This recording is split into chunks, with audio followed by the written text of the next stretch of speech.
Hello audio geeks and sonic freaks.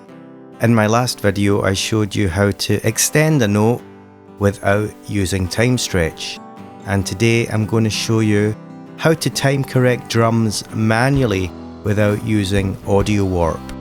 Even though this is going to be quite a time consuming way to make these timing corrections, I personally prefer the results of doing it this way to using audio warp or time stretching, because you tend to lose a little bit of clarity. So let me know what you think. Maybe you think this method is far too time consuming, because it will take a bit of time to get through your entire drum track. If you look at this project here, you can see I'm zoomed in on my drums. I've got a very simple setup: one mic on the kick drum, one mic on the snare drum, and two overheads panned left and right. All this orange stuff here is the bits I've cut up already. Over here on the right, this grey section is what we're going to be concentrating on, and then these two red sections. That'll take me up to the end of the song, and let's have a listen.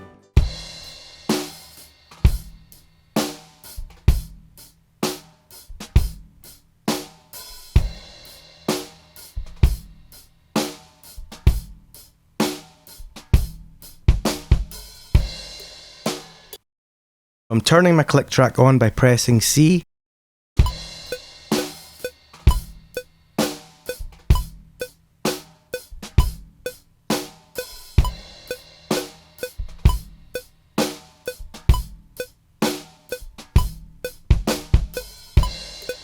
So the timing isn't too bad. There is a few things falling ahead of the beat. This track has a swing feel to it, so I'm going to change my quantize up the top here to an 1/8 triplet, so that every beat is divided in 3. You can really see that these kick drums are falling ahead of the beat there. The first thing I'm going to do is go and cut out these individual strikes. Make sure to have switched off your snap to grid at the top, then zoom in at the start of the beat. I'm just going to work my way along the track like this.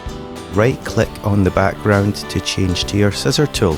You can then draw a square with that over the 4 tracks that I'm working with to select them, so that I can cut them all out at the same time.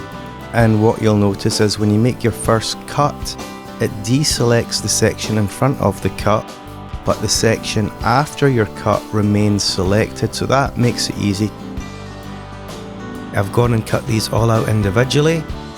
Next thing I'm going to do is zoom back out, and I'm going to draw a square and select all of these events, and I'm going to give them up the top here with a mouse wheel up a little fade in. That's just a temporary measure that is going to help me put everything in time. I'm going to zoom into the end, and once you zoom in far enough you can see these fade-ins. So that's the last event before the next section. So I'm going to go through them one at a time. I've turned quantize off at the top here. Back arrow, and bring them up to the beat. I'm just going to work my way through the track doing that. That's all done. Let's zoom back out a little bit. You can see there are some gaps between sections. We're going to close those, but we've not quantized yet. I'm going to go up to the top, turn my quantize on. There's a quick way to do this if the drums are pretty much in time. For example, you can select a block and just press Q. Everything seems to be okay. Now if you look at these little sections of 3, because this is a swing beat, you want to da da da da da da da da. So that means 1 2 3 1 2 3.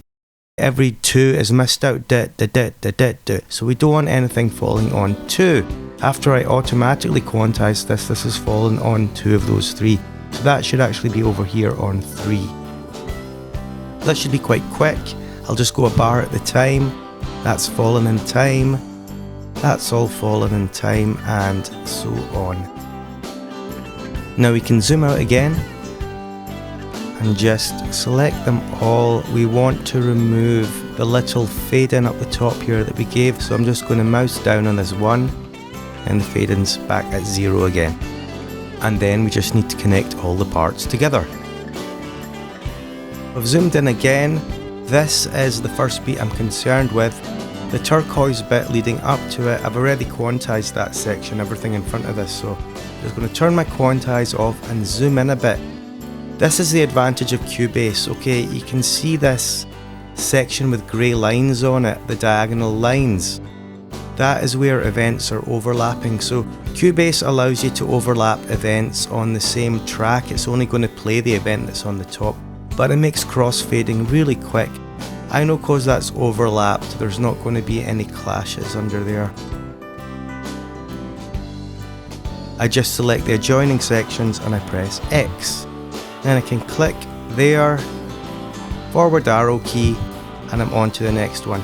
So it's great when you get an overlap like this, because you know you don't need to worry about what's sitting underneath. You just need to make a little crossfade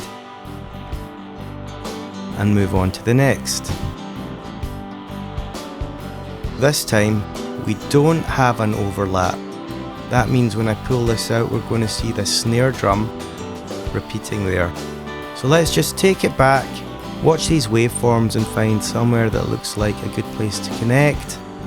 Grab the events that come after, pull them back a little bit and just give it a small overlap. Now that should sound perfect.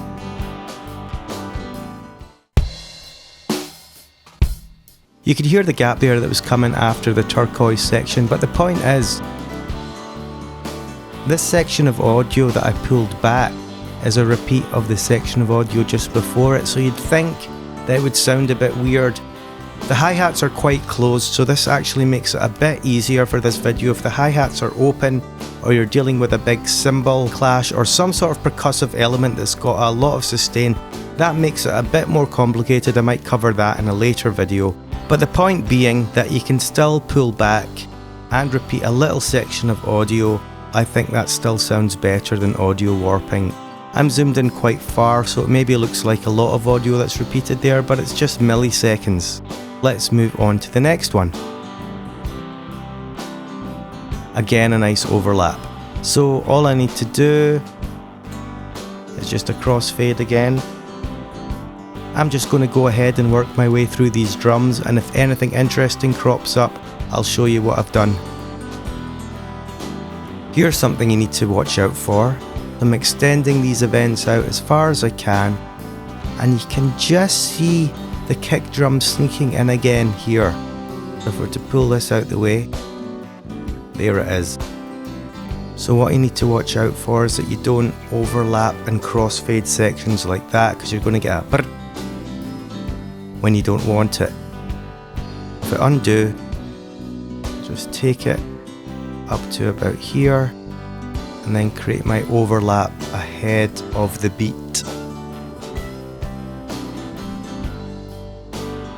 I've made all my connections, and now I can turn on my click track and let's hear what this sounds like.